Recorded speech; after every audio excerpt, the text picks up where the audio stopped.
ഇപ്പോൾ ഗോവിന്ദൻ മാഷ് പറഞ്ഞ് എന്താണ് മുഖ്യമന്ത്രിയുടെ ഓഫീസിൽ മുഴുവൻ ലഹരി കച്ചവടമാണെന്ന്. പിന്നെ ഞാനൊന്നും പറയായിരുന്നെന്ന് വെച്ച് കഴിഞ്ഞാൽ അദ്ദേഹം ഞങ്ങളുടെ വീടിൻ്റെ ഐശ്വര്യമാണ്. മുൻ മുഖ്യമന്ത്രിയുടെ പ്രിൻസിപ്പൽ സെക്രട്ടറി സ്വർണ്ണക്കള്ളക്കടത്ത് കേസിൽ 100 ദിവസം ജയിലിൽ കിടന്നപ്പോൾ ഈ സെക്രട്ടറി എവിടെ ഇരുന്നു? ഇപ്പം കട്ടളപ്പടി അടിച്ചു മാറ്റി, സ്വർണ്ണ അടിച്ചു മാറ്റി അയ്യപ്പൻ്റെ, ഇപ്പോൾ അയ്യപ്പൻ്റെ നെയ്യ് കൂടി അടിച്ചു മാറ്റി. എന്താ നടന്നിരുന്നത്? എടാ അതിനെല്ലാം ഒരു രാഷ്ട്രീയ നേതൃത്വത്തിൻ്റെ പിന്തുണ കൂടി ഉണ്ടായിരുന്നു. ഇതെല്ലാം പൊളിറ്റിക്കൽ അപ്പോയിൻമെൻ്റ് ആയിരുന്നു. എല്ലാം പൊളിറ്റിക്കൽ അപ്പോയിൻമെൻറ്റാ. എത്രാമത്തെ LDF ഭരണകാലത്ത് എത്രാമത്തെ ദേവസ്വം ബോർഡ് പ്രസിഡന്റാണ് ജയിലിൽ കിടക്കുന്നത്? അമ്പലം വിഴുങ്ങികളായിരുന്നില്ല ഇവർ? ശബരിമലയിലെ ഏറ്റവും പുണ്യപുരാതനമായ ശബരിമല ക്ഷേത്രത്തിൽ കളവ് നടത്തിയിട്ട് കേരളത്തിൻ്റെ ചരിത്രത്തിൽ ഇന്നേവരെ ഇല്ലാതെ ഒരു കാര്യം മനസ്സിലാക്കേണ്ടത് എന്താണ്? ഈ ആളെ തൂഫാൻ പദ്ധതി പ്രകാരം അറസ്റ്റ് ചെയ്തു. നിങ്ങൾക്ക് ആർക്കെങ്കിലും അയാൾക്ക് വേണ്ടിയിട്ട് ഏതെങ്കിലും ഒരാളെ ഇടപെട്ടു എന്നുള്ളതിൻ്റെ ആക്ഷേപമുണ്ടോ? അറസ്റ്റ് ചെയ്ത് ജയിലിലാണ്, റിമാൻഡ് ചെയ്തു. പ്രൊട്ടക്റ്റ് ചെയ്തില്ല ആരെയും, ഒരാളെ പ്രൊട്ടക്റ്റ് ചെയ്തില്ല. പിന്നെ പലരും വന്നിട്ട് ഇപ്പോൾ ഗോവിന്ദൻ മാഷ് പറഞ്ഞ് എന്താണ് മുഖ്യമന്ത്രിയുടെ ഓഫീസിൽ മുഴുവൻ ലഹരി കച്ചവടമാണെന്ന്. പിന്നെ ഞാനൊന്നും പറയായിരുന്നെന്ന് വെച്ച് കഴിഞ്ഞാൽ അദ്ദേഹം ഞങ്ങളുടെ വീടിൻ്റെ ഐശ്വര്യമാണ്. ഇടയ്ക്കിടയ്ക്ക് ഇങ്ങനെ വന്ന് പറയണമുണ്ട്. അല്ലല്ല നിക്കി എന്ന് പറഞ്ഞു നിർത്തോട്ടെ, പറഞ്ഞു തീർക്കട്ടെ. ഐശ്വര്യൻ ഇങ്ങനെയൊക്കെ ഇടയ്ക്ക് വന്ന് പറയും മുഖ്യമന്ത്രിയുടെ ഓഫീസിൽ ലഹരി കച്ചവടം ഒന്ന് പാർട്ടി സെക്രട്ടറി പറയാം. എൻ്റെ പേഴ്സണൽ സ്റ്റാഫാണോ? എന്താണത്?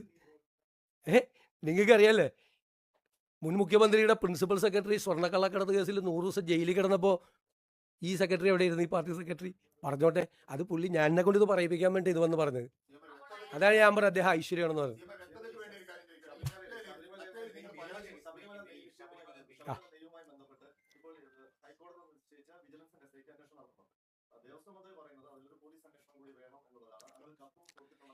ഇല്ലില്ല, അത് ഹൈക്കോടതിയുടെ നിയന്ത്രണത്തിൽ നടക്കുന്ന അന്വേഷണമാണ്.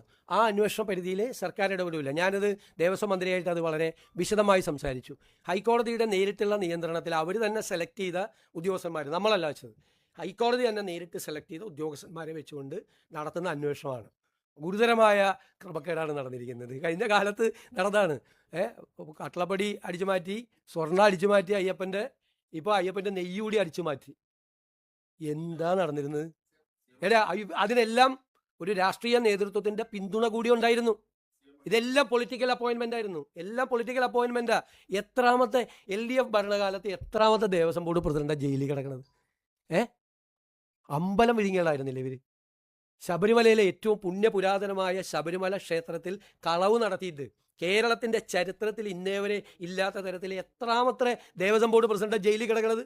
സ്വർണ്ണ അടിച്ചു മാറ്റി, കട്ടള അടിച്ചു മാറ്റി, ദ്വാരപാലക ചിലപ്പോൾ അടിച്ചു മാറ്റി, അവസാനത്തെ നെയ്യ് കൂടി അടിച്ചു മാറ്റി. ഇനി എന്തെല്ലാം വരായിരിക്കും?